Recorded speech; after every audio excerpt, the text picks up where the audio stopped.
अल्लाहुम्मा सल्लि अला सय्यदिना व मौलाना मुहम्मदिन बिअददि क़तरातिल अमतार।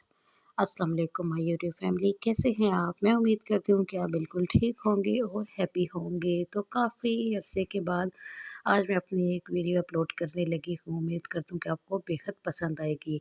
अगर तो आपको मेरी ये रेसिपी ज़रा भी अच्छी लगे तो प्लीज़ मेरी रेसिपी को लाइक कीजिएगा। चैनल पर अगर नए हैं तो मेरे चैनल को सब्सक्राइब करके मुझे सपोर्ट कीजिएगा। आपकी सपोर्ट ही मेरे लिए बहुत बड़ी अहमियत रखती है।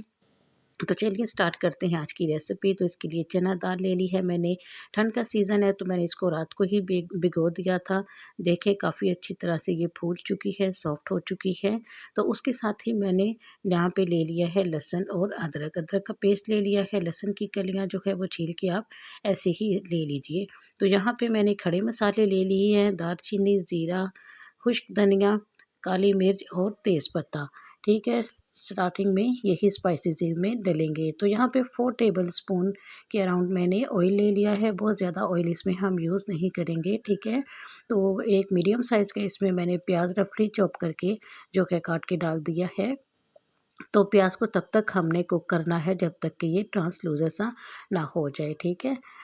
तो कोई भी इसको कलर वगैरह हमने नहीं देना। जब इसका कलर कुछ इस तरह से हो जाए तो इसमें जो हमने अदरक का पेस्ट 1 टेबल स्पून वो ऐड कर देना है और लहसुन की कलियां जो है वो आपने ऐसे ही इसमें ऐड कर देनी है, ठीक है। इसको भी हम कुक कर लेंगे ताकि इसकी जो खुशबू है वो ख़त्म हो जाए। अब जो खड़े मसाले मैंने आपको बताए थे वो इसमें हम ऐड कर देंगे। अच्छी तरह से इसको फ्राई कर लेंगे। तो थोड़ा सा नॉर्मली जो हम चिकन शामी कबाब बनाते हैं उससे हटकर ये इसका मेथड है। और अगर इस मेथड से आप ये वाले कबाब बनाएंगे तो आप यकीन करें कि आपके कबाब बहुत ही टेस्टी बनेंगे, बहुत ही उसमें फ्लेवर आएगा, ठीक है। ये वाला मेथड अगर आप यूज़ करेंगे तो आपको बिल्कुल भी उसमें स्मेल वगैरह भी नहीं आएगी। तो यहाँ पे 3 पाव के करीब मेरे पास जो है वो बोनलेस चिकन था, वो इसमें मैं ऐड कर रही हूँ, ठीक है। अच्छी तरह से इसको हमने कुक करना है जब तक कि ये हमारा चिकन का कलर जो है वो वाइट ना हो जाए। तो जैसे ही हमारे चिकन का कलर जो है चेंज हो जाएगा ना, तो हमने फिर नेक्स्ट प्रोसेस करना है। तब तक आपने अच्छी तरह से इसकी भुनाई कर लेनी है। इससे क्या होगा कि चिकन की सारी स्मेल जो है वो निकल जाएगी। यहाँ पे देखिए चिकन हमारा जो है उसका कलर चेंज हो चुका है। तो यहाँ पे मैं बेसिक से स्पाइसेस नमक, मिर्च और हल्दी ऐड कर दूँगी। आप अपने टेस्ट के हिसाब से जितना चाहें इसमें कम या ज़्यादा कर सकते हैं, ठीक है। इसकी कोई भी लिमिट नहीं है। हर घर का अपना ही नमक मिर्च का टेस्ट होता है, अपने हिसाब से डलता है, तो आप उसके हिसाब से ही एडजस्ट कर लीजिएगा। अब इसको हम फिर दोबारा से भून लेंगे। अगर आपको लगे कि इसमें पानी की ज़रूरत है तो आप थोड़ा थोड़ा करके इसमें पानी ऐड करते जाइएगा ताकि इसकी भुनाई अच्छी तरह से हो जाए और जो हमारे मसाले हैं वो भी जलने ना पाएँ, ठीक है। तो यहाँ पे देखें अच्छी तरह से मैंने इसकी 4 से 5 मिनट तक भुनाई कर लेनी है। इस तरह से अगर आप कबाब बनाएंगे ना तो इसका बहुत ही अलग सा फ्लेवर आएगा, ठीक है। नॉर्मली हम क्या करते हैं ना कि सारी चीज़ें एक ही दफ़ा डाल के प्रेशर लगा लेते हैं या इस तरह बर्तन में पकाने के लिए रख देते हैं, तो उससे ये हट के इसका फ्लेवर आएगा और बहुत ही टेस्टी इसका फ्लेवर आएगा। तो अब इस पॉइंट पे हमने जो दाल भिगो के रखी थी ना वो इसमें ऐड कर देंगे। दाल को मैंने रात को भिगो दिया था तो इसलिए ये वाली दाल जो है ये जल्दी गल जाएगी। तो नीम गर्म पानी में आपने इसको सोक करना है। आप देखिएगा बहुत जल्दी ये जो है गल जाएगी। तो अब यहाँ पे मैं इसमें पानी डाल देती हूँ। 1 लीटर से थोड़ा-सा ज़्यादा मैंने इसमें पानी ऐड किया था क्योंकि इसको हमने जो है एकदम फ़ाइन इसको कुक करना है ताकि ये पीसने में इसको हमें आसानी हो, ठीक है। तो यहाँ पे देखिए अब इसमें कुछ भी ऐड नहीं करना। तो इसको मैंने 40 मिनट के लिए दम पे रख दिया था, गलने के लिए रख दिया था। तो 40 मिनट मुझे लगे थे। तब तक जब इसका पानी बिल्कुल ड्राई होने लगा था तो मैंने चेक किया तो आप देखें 40 मिनट के बाद हमारी दाल एकदम सॉफ्ट हो चुकी है। चिकन भी हमारा जो है वो अच्छी तरह से गल चुका है, ठीक है। अगर आप ये बीफ का बीफ ले रहे हैं, मटन ले रहे हैं, तो आपने फिर प्रेशर कुकर जो है वो भी यूज़ कर सकते हैं। अगर नॉर्मली ऐसे कढ़ाई में आप बना रहे हैं ना, तो फिर आपको 1 डेढ़ घंटा जो है वो लग जाएगा, और उसी के हिसाब से ही फिर आपने पानी भी इसमें ज़्यादा डालना है, ठीक है। तो यहाँ पे देखिए चिकन जो है, जितनी भी बोटियाँ इसकी वो हम इसमें से निकाल लेंगे। सारी बोटियों को हम निकाल लेंगे। अगर आपके पास चॉपर मशीन है तो आप उसमें दाल और चिकन को जो है एक साथ ही डाल लीजिएगा, ठीक है। फिर अलग अलग निकालने की ज़रूरत नहीं है, तो उसको चॉप कर लीजिएगा। यहाँ पे मैं सिलबट्टे पे इसको बना रही हूँ। मेरा चॉपर जो है वो ख़राब हो चुका है, तो मैं इसको सिलबट्टे पे बना रही हूँ। इससे भी बहुत जल्दी हो जाता है, क्योंकि हमारा चिकन जो है और दाल वो ऑलमोस्ट डन थी, ठीक है।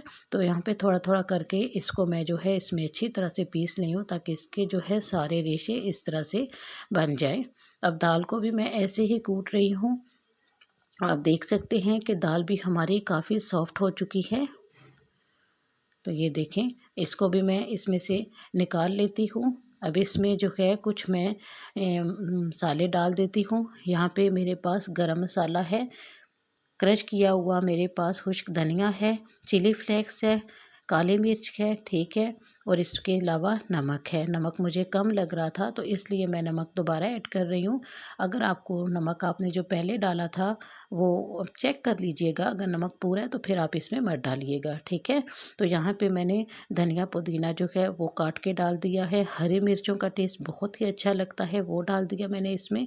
अंडा एक तोड़ के डाल दिया है, बड़े साइज़ का अंडा था।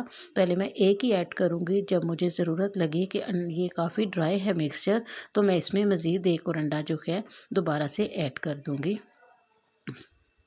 तो टोटल 2 अंडों से ही ये बन जाएगा। इससे क्या होगा कि बाद में हमें इसकी कोई भी स्लरी वगैरह लगानी नहीं पड़ेगी, और ना ही अंडे में इसको जो है वो ऐसे डिप करके हमें फ्राई करना पड़ेगा। तो इसी पॉइंट पे अंडे डाल देते हैं हम।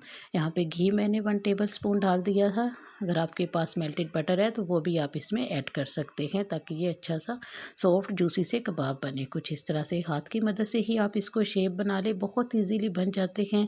और इनको भी हम 1 बाय 1 करके बना लेंगे, और आप इसको जो है इस पॉइंट पे आप फ्रीज़ कर सकते हैं। ये देखें, ऐसे ही इसको खुला खुला रख दें। जब फ्रीज़ हो जाए तो किसी भी कंटेनर में डाल के रख लें। 1 माह तक ये बिल्कुल भी ख़राब नहीं होंगे, और ना ही इनका टेस्ट जो है वो ख़राब होगा। तो यहाँ पे मैंने टमाटर, प्याज और हरी मिर्चें काट के रख ली हैं। वो उनका यूज़ कब करना है वो बाद में मैं आपको बताऊँगी।